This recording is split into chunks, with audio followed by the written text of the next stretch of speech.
Hello everyone, welcome to Magnet Brains. I'm Vanya Narain, your IGKO, that's International GK Olympiad Educationist for grade 9th. As you can see over here, आज का जो हमारा topic है, again हम बात करने वाले हैं शॉर्टी नोट सीरीज पे। और शॉर्टी नोट सीरीज जैसा कि आप जानते हैं हमारा टॉपिक होता है, उसमें जो भी हम चीज़ें लेते हैं वो दो वे में होते हैं, है ना। या तो हमारे स्टैटिक जीके का हिस्सा होता है, कोई ऐसी चीज़ होती है जो हमने कोई बड़ी इंपॉर्टेंट सी चीज़ होती है जीके में हमने पढ़ी होती है, वो हम ले लेते हैं शॉर्टी नोट सीरीज़ में। लेकिन ज़्यादातर अपन क्या लेते हैं, ज़्यादातर अपन लेते हैं कोई कंटेक्चुअल जीके का टॉपिक, मतलब कोई ऐसी चीज़ जो कि अभी हाल में हुई है या अभी रिसेंटली, मतलब हाल में इन द सेंस 1-2-4 महीने में हुई है, और वो हमें लगता है कि बहुत इंपॉर्टेंट है, एग्जाम में पूछी जा सकती है, और फिर उसकी पूरी बैकग्राउंड स्टडी जो है अपन कर लेते हैं। ठीक है, तो आज का जो अपना टॉपिक है वो भी कुछ इसी तरह का है। अपन को कोई हाल में घटना हुई है, कोई चीज़ हुई है, और उसके ऊपर अपन पूरा सब कुछ आगे पीछे का पढ़ने वाले हैं। ऑलराइट, अब एक और बात है कि आपको मालूम है कि मैग्नेट ब्रेन्स एक ऐसा चैनल है जहाँ पे जब पढ़ाई होती है तो फुल ऑन होती है ना, कोई शॉर्टकट अपन नहीं लेते हैं। इसमें अपन कैसे पढ़ाई करते हैं, इसमें अपन कोई इस तरह की पढ़ाई नहीं करते कि आज अपन ने रट लिया बिल्कुल अपना वो रिफ्रेशर लेके, कल एग्जाम है कल दे दिया। अपन जो पढ़ाई करते हैं वो इस हिसाब से करते हैं कि आने वाले कई सालों तक वो ज्ञान आपके पास रहे और आपके लिए आगे जाके कारगर साबित हो, है ना। पढ़ाई का फ़ायदा तभी है, राइट। और हमारे यहाँ मैग्नेट ब्रेन्स पे आपको मालूम है कोई सब्सक्रिप्शन नहीं लेना, कोई पैकेज नहीं लेना, 100% फ्री चैनल है, 100% फ्री एजुकेशन जाती है और सबको मिलती है। ये हमारा क्या है, मकसद है। और हम आपसे उम्मीद करते हैं कि जितने डेडिकेशन से, जितने इंटरेस्ट से हम लोग पढ़ाते हैं, उतने ही इंटरेस्ट से आप लोग पढ़िए, क्योंकि फ्यूचर तो इवेंचुअली आपका है। Okay, so let's begin with the topic. अभी हम बात करने वाले हैं ग्रामीण उद्यमी प्रोजेक्ट के ऊपर। ग्रामीण उद्यमी प्रोजेक्ट मतलब क्या, आपको मालूम है कि हम बात कर रहे हैं रूरल इंडिया की। और जैसा कि आपको मालूम है कि भारत जो है वो कृषि प्रधान देश है, और कृषि प्रधान देश होने के साथ साथ हमारे यहाँ अगर आप बात करते हैं, जब मैंने आपको बताया था, जब हमने इंडिया और वर्ल्ड के कुछ इंपॉर्टेंट फैक्ट्स हमने पढ़े थे, मज़ेदार से फैक्ट्स, तो उसमें मैंने आपसे कहा था कि एशिया में सबसे ज़्यादा रूरल सेटअप है ना, सबसे ज़्यादा ग्रामीण सेटअप अगर कहीं है पूरे एशिया में, पूरे वर्ल्ड में, तो एशिया में है। और उसमें सबसे ज़्यादा गांव अगर आप बात करते हैं तो इंडिया में है, और सेकंड नंबर में आता है चाइना, है ना। तो उस पर हमने बात की थी। तकरीबन भारत में आज जो गाँव की संख्या है वो 6 लाख से ज़्यादा है। ठीक है, तो आज की डेट में आपको मालूम है कि जब हम कृषि बोलते हैं कि हमारी जो पूरी हमारी इकोनॉमी है वो कृषि प्रधान है, एग्रीकल्चर बेस्ड है, या आज भी जब कहा जाता है कि हिंदुस्तान जो है वो गाँव में बसता है या ग्रामों में बसता है, ये बिल्कुल सही बात है। आज भी हमारे यहाँ 6 लाख से अधिक गाँव की संख्या है। और अभी जिसकी हम बात कर रहे हैं, आपको मालूम है ग्रामीण उद्यमी प्रोजेक्ट, तो ये उसी चीज़ पे फोकस करता है। अब ये बात कर रहा है कि जिसको कहते हैं ना, ये बात अक्सर बोली जाती है कि क्या भारत को और इंडिया को साथ में लाया जा सकता है, मतलब ये बोलने वाली बात है। मतलब क्या हुआ इसका कि क्या वो भारत जो कि गाँव में बसता है, जो कि थोड़ा पिछड़ा हुआ है, जहाँ पे बहुत ज़्यादा आधुनिक सुख सुविधाएँ नहीं हैं, बहुत ज़्यादा आप कह सकते हैं मटीरियल कम्फर्ट नहीं है, या एजुकेशन उतनी ज़्यादा नहीं है, या जॉब की जो पॉसिबिलिटीज़ हैं उतनी ज़्यादा नहीं है, राइट। वो जो पार्ट है इंडिया का, क्या आप उसको एडवांस्ड और जिसको आप कहते हैं लिबरलाइजेशन, ग्लोबलाइजेशन वाले इंडिया से, हाईटेक इंडिया से, साइंटिफिक एडवांसमेंट वाले इंडिया से जोड़ सकते हैं? क्या इन दोनों के बीच में कोई पुल जो है वो बन सकता है और ये दूरी जो है ये मिटा सकता है? तो यही बातें हो रही हैं। इसी के तहत अगर आप बात करते हैं तो इसमें बहुत सारी योजनाएं, मतलब ये आज से नहीं है, सिर्फ ऐसा नहीं है कि यही सरकार, हर सरकार इस बारे में कोशिश करती है। ठीक है, आप देखें तो अगर हमारे 75 वर्ष की हमारी आज़ादी में अगर आप देखेंगे तो बहुत सारी ऐसी योजनाएं आई हैं, बहुत सारे ऐसे काम हुए हैं। लोकल सेल्फ गवर्नेंस की जब बात हुई थी, पंचायती राज वगैरह की, तो ये भी यही सोच के की गई थी कि आपको किसी तरह से देश में आपको जो रूरल एरियाज़ हैं उनकी भागीदारी आपको बढ़ानी है, या देश निर्माण में उनको लगाना है। ठीक है, तो इसी में अगर हम बात करते हैं तो उसमें प्रधानमंत्री विकास कौशल योजना आ गई, या रोजगार मेला, इस तरह की जो चीज़ें हो रही हैं, उसी तरह में उसी लाइन में आगे बढ़ते हुए सेकंड फेज आया है किसका, उद्यमी योजना का, ग्रामीण उद्यमी योजना का, या प्रोजेक्ट का। ठीक है, अब इसको 20 अगस्त 2022, मतलब जैसे मैंने कहा कि बहुत ही करंट अफेयर्स है, उसका हिस्सा है, ये किया गया है। ठीक है, national skill development corporation, NSDC के बारे में हम आगे पढ़ेंगे। नेशनल स्किल डेवलपमेंट कॉर्पोरेशन क्या है, कैसे काम करती है, किस तरह से काम करती है, मैं आपको बताऊंगी। ठीक है, ये बेसिकली प्राइवेट और पब्लिक पार्टनरशिप आप कह सकते हैं कॉर्पोरेशन है। ठीक है, इसने किसके साथ काम किया है मिलके, इसने सेवा भारती के साथ और युवा विकास सोसाइटी ने लॉन्च किया है सेकेंड फेज। ठीक है, सेकेंड फेज लॉन्च किया गया है किसका, ग्रामीण उद्यमी प्रोजेक्ट का, और ये शुरुआत हुई है रांची झारखंड से। पहला फेज अगर हम इसकी बात करते हैं, मैं यहाँ पे पे आपको और बता दूं, ये सेकंड फेज़ है। तो फर्स्ट फेज़ की बात आती है, ठीक है। फर्स्ट फेज़ में आपको क्या किए गए थे, फर्स्ट फेज़ में फेज़ 1 में अगर आप देखें तो यहाँ पे क्या किया था इन्होंने, जो रूरल पॉपुलेशन थी, रूरल यूथ पॉपुलेशन थी, कहाँ कहाँ की स्टेट्स की, छत्तीसगढ़ था उसमें स्टेट, ये फर्स्ट फेज़ की बात हो रही है, ठीक है। छत्तीसगढ़ था, एमपी था, राजस्थान था, ठीक है, गुजरात था और महाराष्ट्र था। तो यहाँ पे भी एक्चुअली इन्होंने क्या किया था, महाराष्ट्र था, ठीक है। ये अगर आप स्टेट देखें 1 2 3 4 5 स्टेट्स की जो यूथ पॉपुलेशन थी, किसकी, ट्राइबल की, ठीक है, ट्राइबल यूथ पॉपुलेशन को इनने मोबिलाइज किया था और इनको आने जाने रहने खाने का सबका पैसा जो है वो सरकार ने दिया था, ताकि लैक ऑफ रिसोर्सेज की वजह से ऐसा ना हो कि ना जा पाए, ठीक है। ये फेज़ 1 में हुआ था और ये सक्सेसफुल रहा था, ठीक है, सक्सेसफुल रहा था।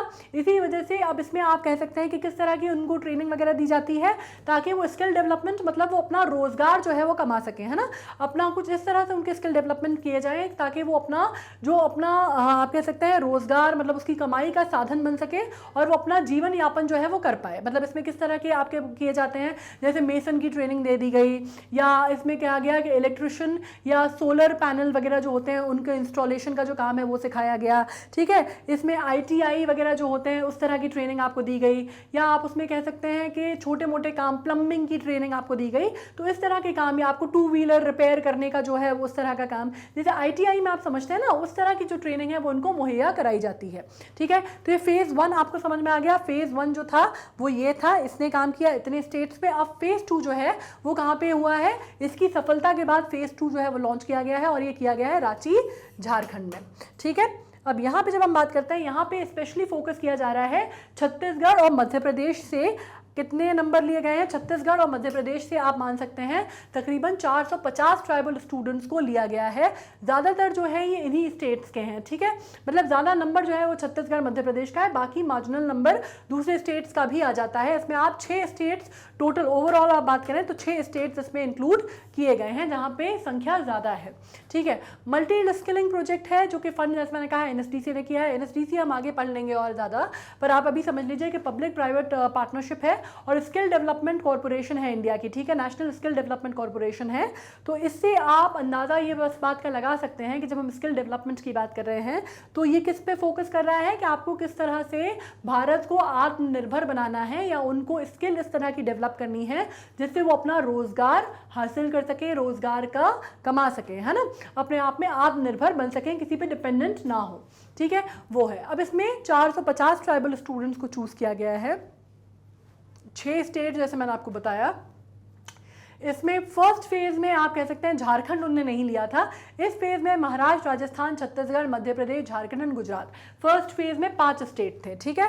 ये प्रोजेक्ट क्या जो इम्प्लीमेंटेड, किसमें इम्प्लीमेंटेड है, ये किसके अंडर है, संसदीय परिसंकुल योजना के अंतर्गत ये काम करेगा, ठीक है। नाउ नेक्स्ट क्वेश्चन जब हम बात कर लेते हैं, इसमें ज़रूरत क्या है आज की डेट में अगर हम बात करते हैं तो आप ये समझिए, जब मैं डिस्कशन कर रही हूँ कि भाई अगर इसकी ये जो परियोजना है या ये जो प्रोजेक्ट है इसकी बेसिकली ज़रूरत क्या है या क्यों फोकस किया जा रहा है ट्राइबल पे, तो आपको ये समझना होगा ट्राइबल यूथ आज भी जब हम इंडिया में बात करते हैं तो आपको मालूम है यूथ की संख्या जो कि रूरल क्षेत्रों में रह रहे हैं वो बहुत ज़्यादा अभी भी जो आप कह सकते हैं मेन स्ट्रीम से नहीं जुड़े हुए हैं, ठीक है। स्पेशली जो ट्राइबल हैं, जो आदिवासी हैं, जब आप छत्तीसगढ़ के सरगुजा की बात करते हैं या आप झारखंड की बात करते हैं तो वहाँ पे जो ट्राइबल लोग रहते हैं या वहाँ पे जो ट्राइबल लोग हैं उनकी अभी पोटेंशियल पूरी तरह रियलाइज़ नहीं हो पाया है, वो आज भी मेन स्ट्रीम से नहीं जुड़ पाए हैं, वो आज भी भारत को आगे बढ़ाने के या देश निर्माण के कार्य में नहीं लग पाए हैं, ठीक है। वो अभी भी बहुत ही पिछड़े हुए जगह पे रहते हैं, उनके पास जो सुख सुविधाएँ हैं बहुत कम है, अफसर जो है उनको इक्वल नहीं मिल पाते, बहुत कम अवसर उनको मिल पाते हैं आगे बढ़ने के।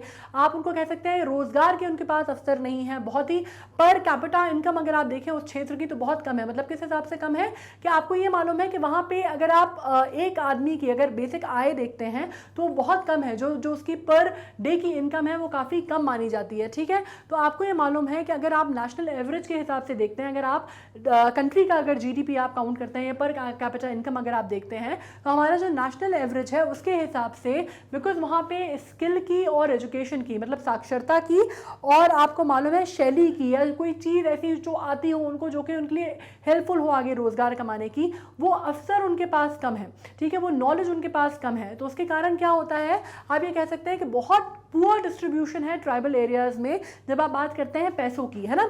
अगर आप बात करें डिस्ट्रीब्यूशन ऑफ वेल्थ की, तो आप देखेंगे कि बहुत ही पिछड़ा हुआ वर्ग जो है वो माना जाता है। आज भी अगर आप देखेंगे तो आदिवासियों में आज भी भारत में अगर आप उस एरिया में जाते हैं, झारखंड में जाते हैं, छत्तीसगढ़ के कुछ क्षेत्रों में अगर आप जाते हैं, तो आप देखेंगे कि आज भी बहुत ही प्रिमिटिव या बहुत ही प्राइमरी मोड ऑफ लिविंग उनकी है। मतलब आप कह सकते हैं कि किसी भी तरह का मॉडर्नाइजेशन या एडवांसमेंट जो है उन तक नहीं पहुंचा, या पहुंचा भी है तो बहुत कम पहुंचा है। मतलब उनके तक अभी तक वो सुख सुविधाएं नहीं पहुंची हैं जिसको हम कहते हैं बेसिक इम्यूनिटीज ऑफ लाइफ भी जिनको हम कहते हैं, वो भी उनके पास नहीं है। मतलब अगर खाने पीने की अगर बात करते हैं, या हम बात करते हैं सर पे छत होने की, या हम बात करते हैं पानी की, या सुख सुविधाएं जो भी आप समझें, है ना, वो भी अभी तक कहीं ना कहीं हिंडर है और वो भी नहीं पहुंच पाई है उन तक। तो ये एक बहुत बड़ी दिक्कत है। इनिशिएटिव जब हम बात करते हैं ग्रामीण उद्यमी प्रोजेक्ट का, ये क्रिटिकल हो जाता है अगर हम बेटरमेंट की बात करते हैं और उनकी बात करते हैं कि वो एक लाइवलीहुड जनरेट कर पाए। ठीक है, जाहिर सी बात है जब एजुकेशन आ जाती है, जब आप साक्षर होते हैं, आपके पास एजुकेशन होती है, तो आप अपने आप ही मौके तलाशते हैं, अवसर तलाशते हैं बाहर निकलने के और अपने जो जीवन के जो हालात हैं उनको सुधारने के। तो ये जो सोच है, सबसे पहली ये बात कहाँ से आती है, जब आपको पता होता है कि दुनिया में ये सब कुछ है, दुनिया में इस तरह के अवसर हैं। जब आपको पता ही नहीं, आप कूप मंडूक रहेंगे, मतलब जिसको कहते हैं आप एक ही कुएं के मेंढक रहेंगे, जब आपको मालूम ही नहीं कि दुनिया यहाँ से बाहर एग्जिस्ट करती है या बाहर कुछ और भी है जहाँ हम जा सकते हैं, जो हम हासिल कर सकते हैं, जहाँ हम बढ़ सकते हैं, तो आप में वो जिज्ञासा ही नहीं आएगी कुछ जानने की या बढ़ने की। जो मिल रहा है, अगर आपको दिन में सरकार जो है आपको 2 किलो अनाज या आपको 2 किलो चावल मिल जा रहा है, राशन मिल जा रहा है, आप अगर उसी में संतुष्ट हो जा रहे हैं, अगर आपको जो हफ्ते में जो मिल रहा है आप उसी से संतुष्ट हो जा रहे हैं, तो आप आगे नहीं बढ़ रहे हैं, आप देश निर्माण में अपना जो भूमिका है वो अदा नहीं कर रहे हैं। तो एक तरह से बहुत ज़रूरी है कि आप उनको वहाँ से निकालिए, उनको परीक्षण दीजिए, उनको आप ट्रेन कीजिए और फिर उनको काम में लगाइए। ठीक है, तो ये बहुत इंपॉर्टेंट है कि वो लाइवलीहुड जनरेट हो।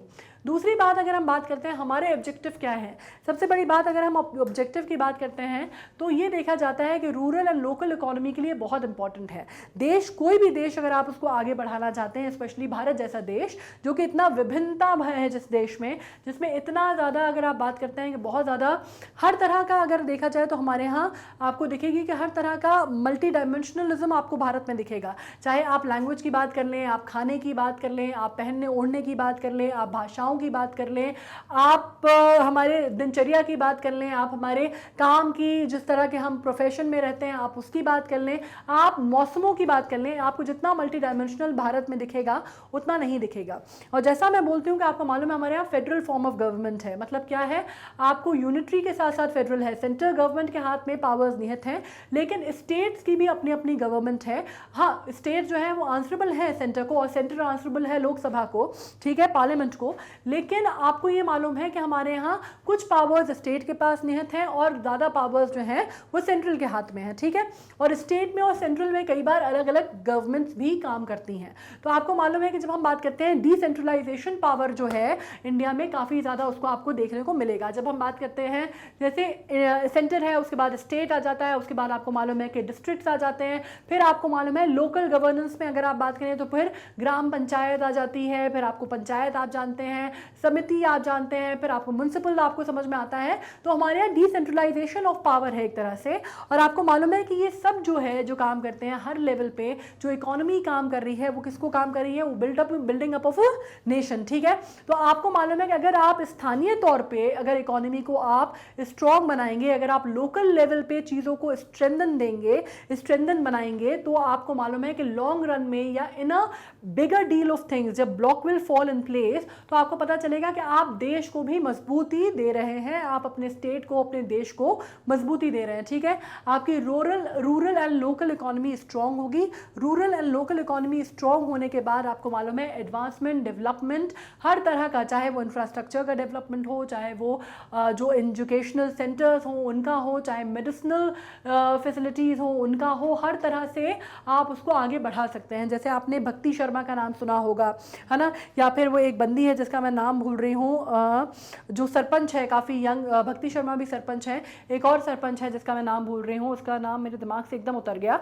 ये दो लड़कियां हैं जो बहुत अच्छा अपना काम कर रही थी, बहुत अच्छा, रजौरा सरनेम है, पता नहीं, आई डोंट नो, याद नहीं आ रहा मुझे एग्जैक्टली, बहुत अच्छा अपना काम कर रही थी, सब कुछ कर रही थी, और उसके बाद ये छोड़ के रूरल सेटअप में आई और इन्होंने क्या किया, सरपंच का चुनाव लड़ा और ये सरपंच के तौर पे आज काम कर रही हैं। ठीक है, अब इसमें जब आप बात करते हैं तो उन्होंने, आप देखें तो उन्होंने उनके जो ग्राम पंचायत है या जहाँ की वो सरपंच है, उन्होंने उसका बिल्कुल नक्शा पलट दिया। तो किस वजह से हुआ ये हुआ क्योंकि उनको नॉलेज था। Knowledge is power my friend, मतलब आपको साक्षरता थी, एजुकेशन था, आपको नॉलेज था, आपको गवर्नमेंट स्कीम्स पता थी, आपको ये पता थी कि आप किस तरह से आगे बढ़ सकते हैं, आपको ये पता थी कि आप किस तरह से उसको आगे यूटिलाइज कर सकते हैं, राइट। तो सीधी सी बात है, अगर एजुकेशन होगी, ट्रेनिंग होगी, तो वो आपके रूरल और लोकल इकोनॉमी को बढ़ाने में कारगर साबित होगी।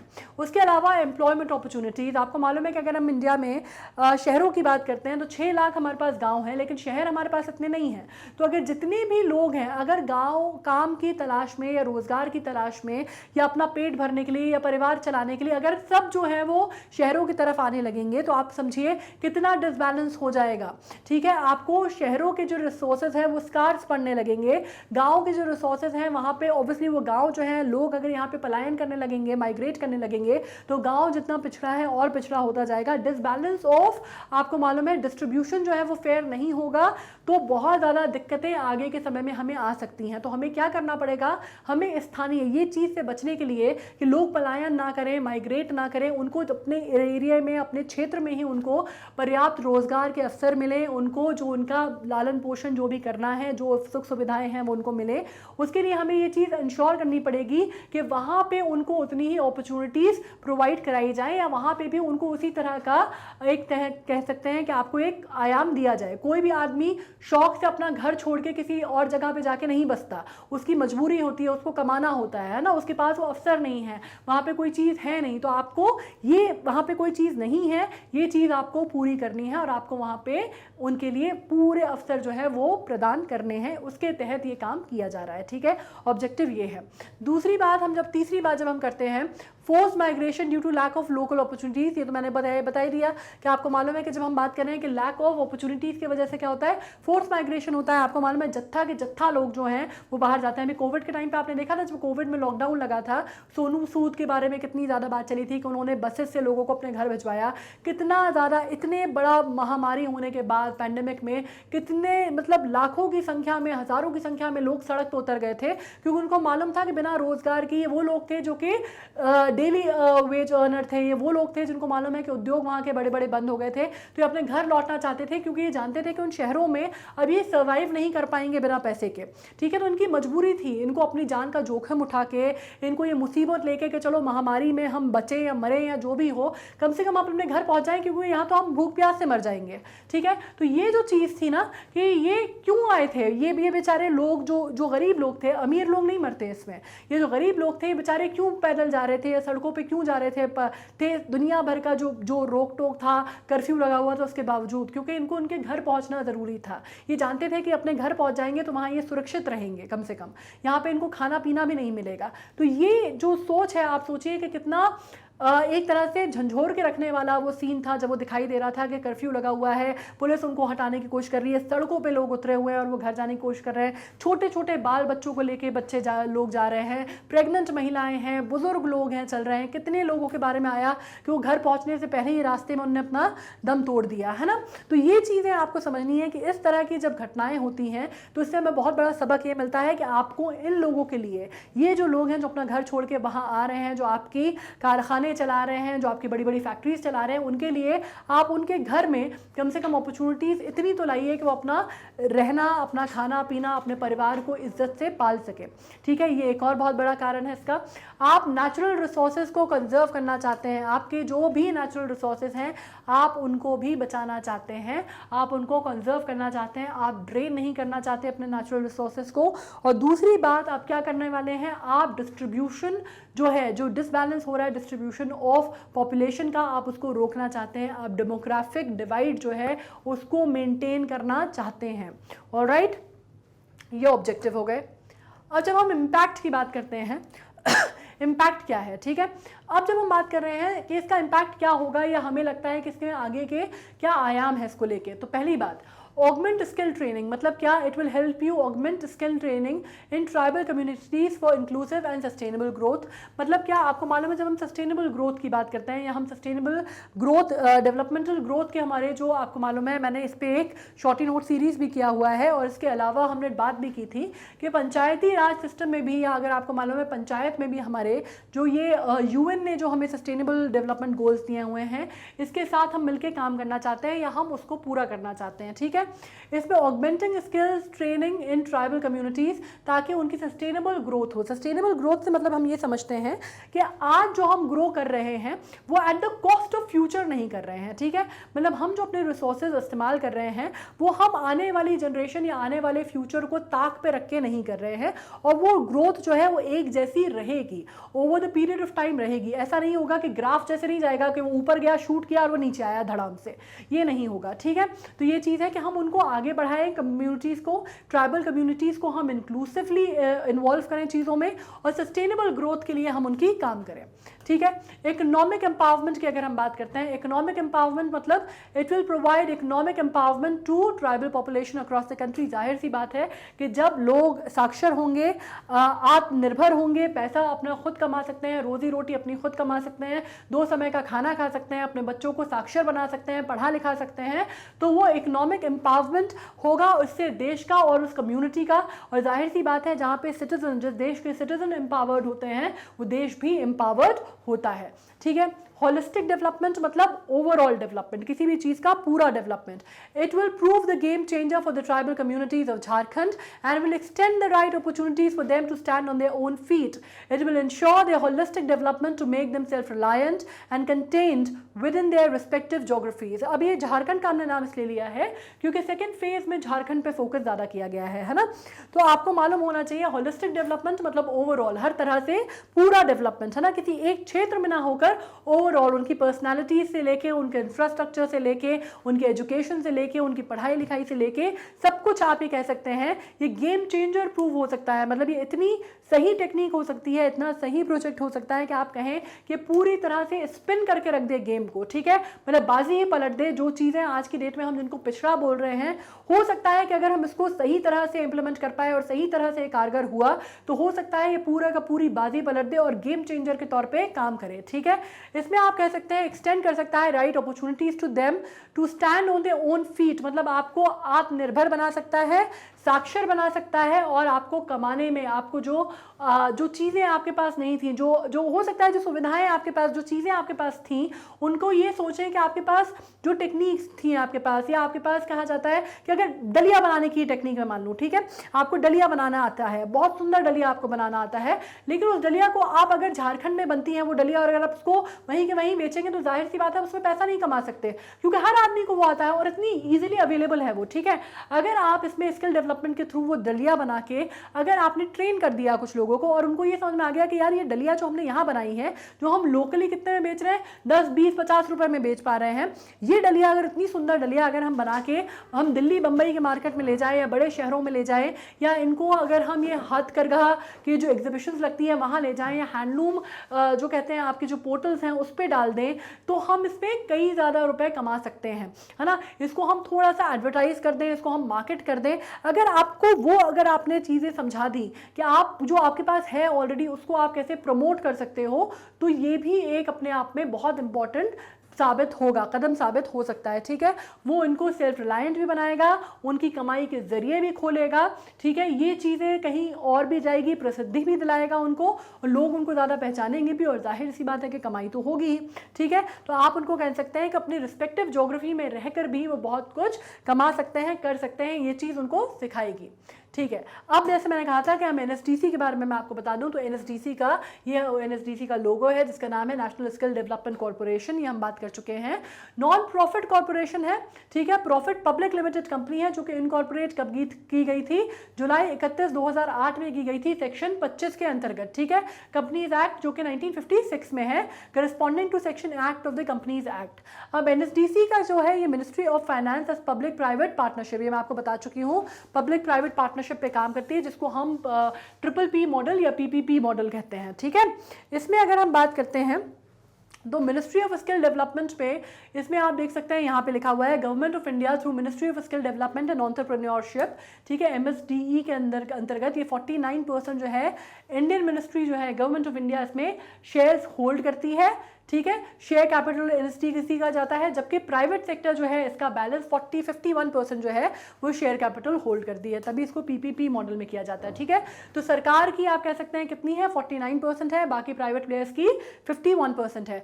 और अगर हम बात करते हैं तो एनएसडीसी क्या एम करता है, प्रमोट करने पे स्किल डेवलपमेंट को, catalysing creation of large quality and for non professional profit vocational institution. Vocational मतलब जो कि वोकेशंस मतलब क्या, आपकी जो काम काज से रिलेटेड होते हैं। वोकेशन आपने सुना होगा ना, वोकेशनल ट्रेनिंग मतलब जो आपको नौकरी या रोजगार दिलाने में हेल्पफुल हो सकते हैं, उनसे रिलेटेड ट्रेनिंग्स जो हैं वो प्रोवाइड करता है। बहुत सारे प्लेयर्स जो हैं एनएसडीसी की कंपनीज जो होती हैं बाकायदा रजिस्टर्ड होती है एनएसडीसी में, ठीक है। और बड़े बड़े प्रोजेक्ट जो हैं सरकार के इसमें ये लेती हैं। बहुत सारे चीज़ें जो हैं सरकार की जो प्लानिंग्स वगैरह हैं, अगर आप बात करते हैं लाइवलीहुड मिशंस की, वो सब भी उसके तहत भी एक काम करती हैं, ठीक है। तो ये चीज़ आपको क्लियर हो गई है। With this we have come to an end of our topic. आपको आई एम श्योर समझ में आया होगा। फेज़ 1 फेज़ 2 दोनों ही इंपॉर्टेंट हैं, आपको ये समझ में आया होगा। क्वेश्चंस इन दोनों से बन सकते हैं, ठीक है। ये हमारे जो आप कह सकते हैं आत्मनिर्भर भारत के लिए बहुत इंपॉर्टेंट है। क्वेश्चन अक्सर इसमें से बन सकते हैं, क्योंकि आपको ये समझना होगा कि कोई भी चीज़ जब हम गवर्नमेंट ऑफ इंडिया से रिलेट कर रहे हैं तो चीज़ें इंपॉर्टेंट हो जाती हैं। बाकी आपको कैसे जाना है, पढ़ना है, आपको जाना है हमारी वेबसाइट पे magnetbrains.com पे, उस पर आप जाएंगे तो आप ओलंपियाड पे जाएंगे, वहाँ पे आप जीके पे जाएंगे तो आपको सारे शॉर्टी नोट सीरीज़ वगैरह जो भी हमने पढ़ाया है सारे मिल जाएंगे, उसमें कोई दिक्कत नहीं है, ठीक है। अपार्ट फ्रॉम दैट अगर आप हमसे हमारे सोशल मीडिया हैंडल पे जुड़ के रहना चाहते हैं तो of course you have option of Facebook, Instagram, Telegram, हम सब पे अवेलेबल है, ठीक है। आपको कोई कूपन जो है अप्लाई नहीं करना है, आपको कोई buy now pay later nothing like that.